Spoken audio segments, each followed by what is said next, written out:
Hello ladies and gentlemen, and welcome to today's talk. It's the 30th of June 2022. Many people today, including myself in the past, have accused our government as being Marxists. And it appears to me that this accusation is more common in places like Canada and New Zealand that have openly socialist governments with leaders such as Ardern and Trudeau. But what does the term Marxism actually mean?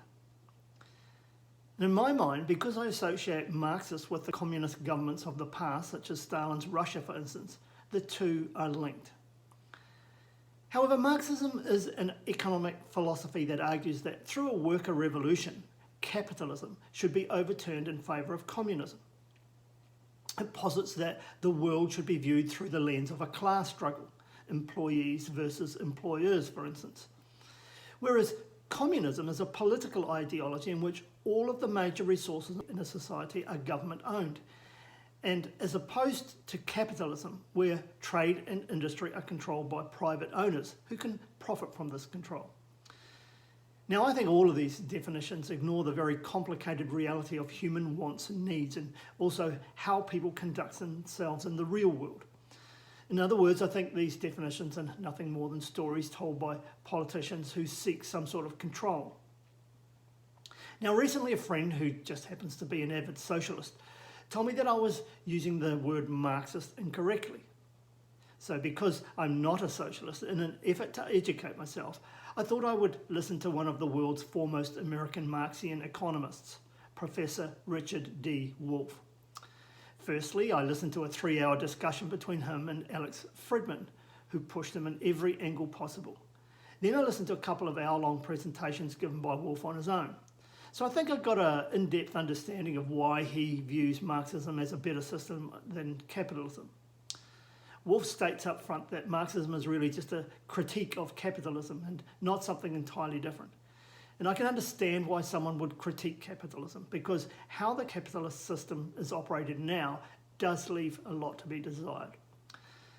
However, Wolff is an academic, which means he has spent very little, if any, time in the dog-eat-dog world of providing a living for himself or his family. Now, this is interesting because much of his views about Marxism are derived around how a workplace, such as a manufacturing factory that has output, functions. In his Marxian mind, if the workers are producing the products, then it's only fair that they should be benefiting from the profits. Moreover, he advocates that the workers should elect a small group of experienced workers to make all the decisions about how the company is operated. These views are largely formed around the premise that in the current capitalist system, a factory that produces output also creates different classes of people, the exploited employees and the exploiting employers. However, as I said previously, in the capitalist West, for the most part, I don't think that that's how the world works. The thing is though, Wolff was an academic and he's never worked in a factory. And considering I have either worked in or managed a manufacturing and contracting company for my entire working life, I've got a lot of experience in how these places operate.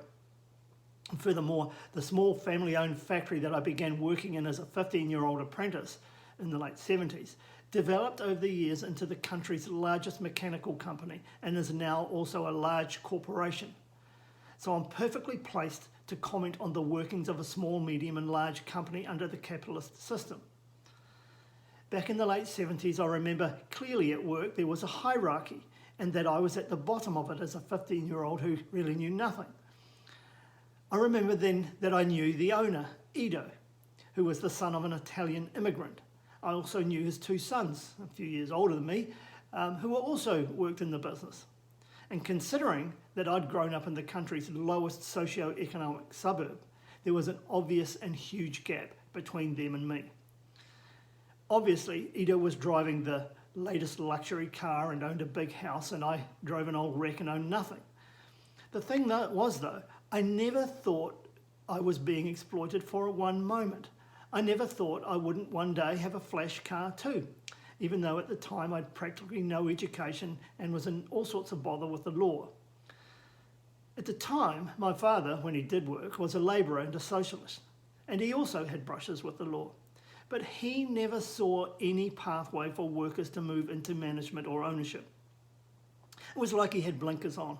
And I'm sure he got it from somewhere. He used to read the papers a lot and go to union meetings. Maybe he got it from there. I really don't know. For some unknown reason, his opinions and outlook never really rubbed off on me.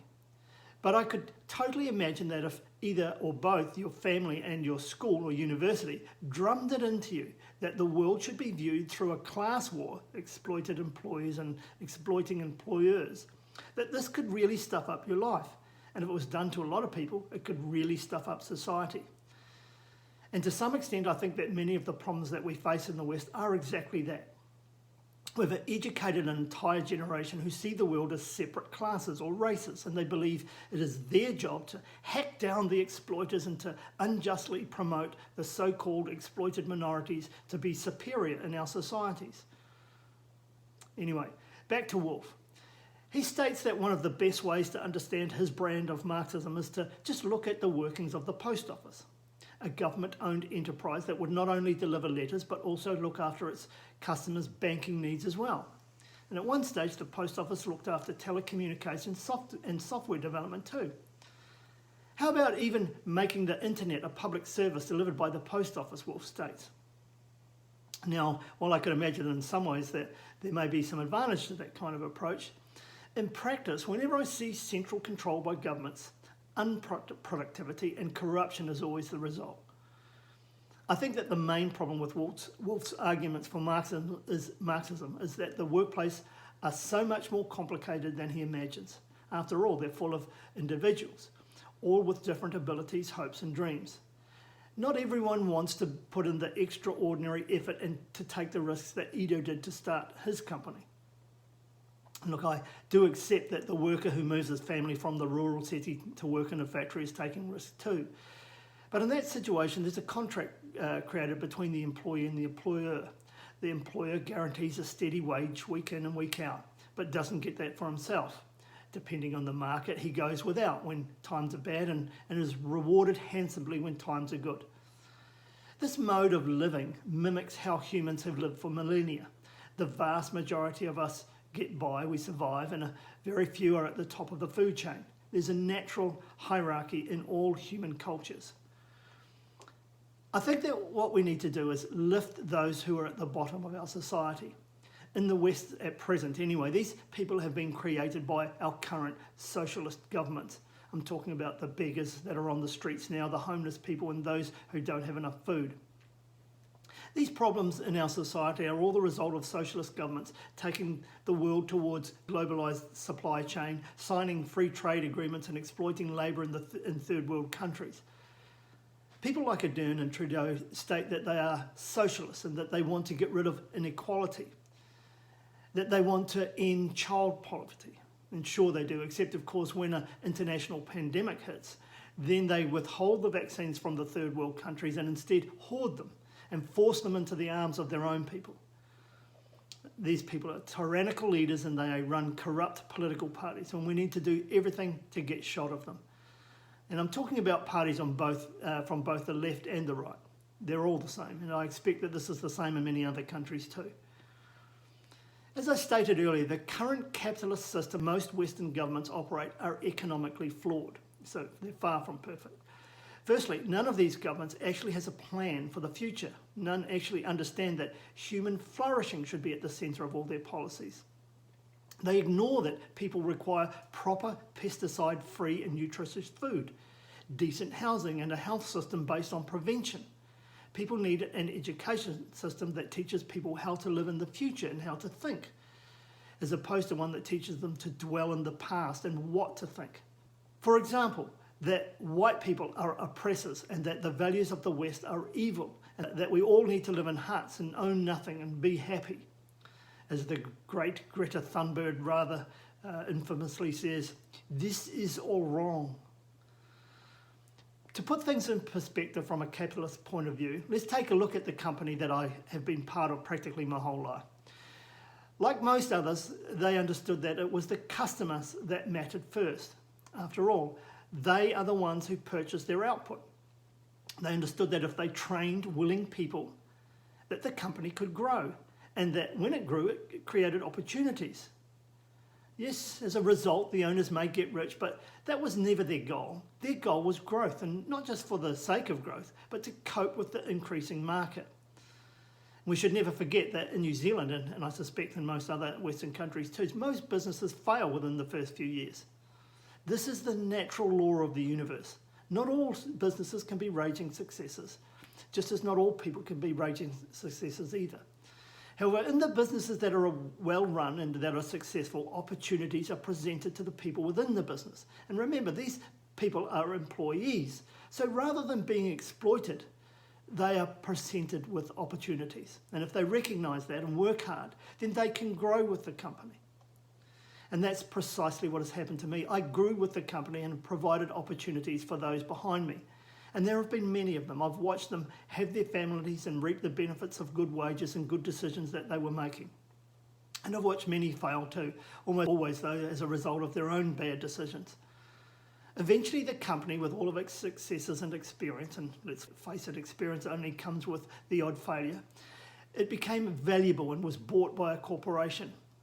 Now, as a corporation, the lines between employee and employer have become blurred.